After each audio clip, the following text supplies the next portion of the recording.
LeBron, David McMahon, ESPN. How do you plan to use Frye for King? We got to get him here first. You know, I just know Channing, you know, being a stretch four, also being bigger, being 7 feet, he can help you out because now you can play small ball but having a 7-footer on the floor.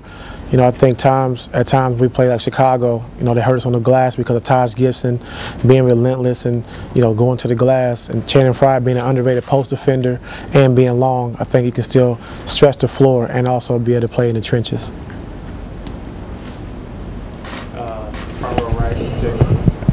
Jason Lloyd, Academic Journal. Andy wasn't really heavy in the rotation, so Channing's got to take minutes from somebody. Would that appear to be Timo at this point? I'm not sure yet. I mean, just waiting to see how when he gets here and try to acclimate him to what we're trying to do, and then just going forward from there. I don't have a vision yet. Tony Cardenas, ESPN Cleveland. Griff said that the players had already left the facility after the trade went down, so he didn't get a chance to talk to him. But have you addressed the guys at all, and what's the feelings toward the departure of Anderson? No, I haven't had a chance to talk to anyone yet. No. Joe Varden, Cleveland.com. Did the trade ruin your nap? I woke up and found out it went through. I woke up. I mean, I've been under the weather, so I've been, you know, struggling, trying to, you know, stay awake and get myself right. And when I woke up, you know, I had the text messages and the calls and everything.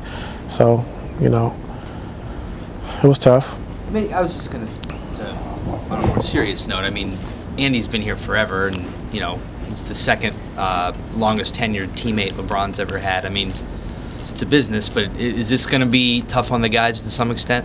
I think so. I mean, it's going to be tough on me. You know, just knowing what Andy meant to this organization, meant to the fan base here. Every time I played him, he was there. Every time I called his number, he was ready to play. And just having those type of guys around, professional, you know, always smiling, in a good mood, always holding other guys accountable.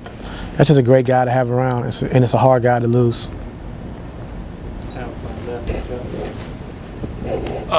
Thinking back to when you were a player, I'm sorry, Jeff Shadal, News Herald. Thinking back to when you were playing, Ty, what was it like when you lost a teammate in a trade?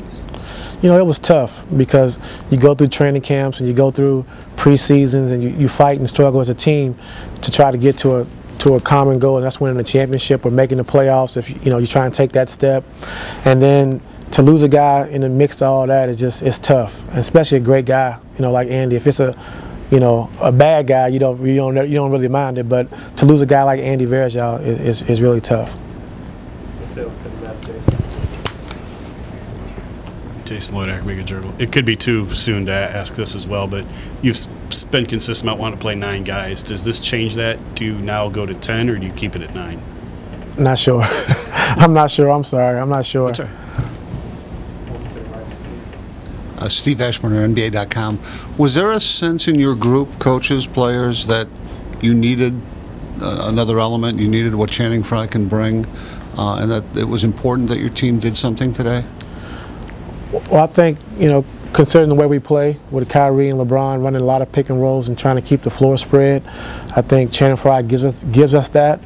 But also being 7 foot, and he's able to, you know, also be a great post defender, and he's not afraid to get his nose dirty. So it's definitely something that we can use, you know, going forward. And like I said, his height with his shooting ability, you know, makes it a lot better for us. But did you need, you know, to make a move? Did you feel like we have a better hand now going forward, as opposed to if you just rolled with the group you had?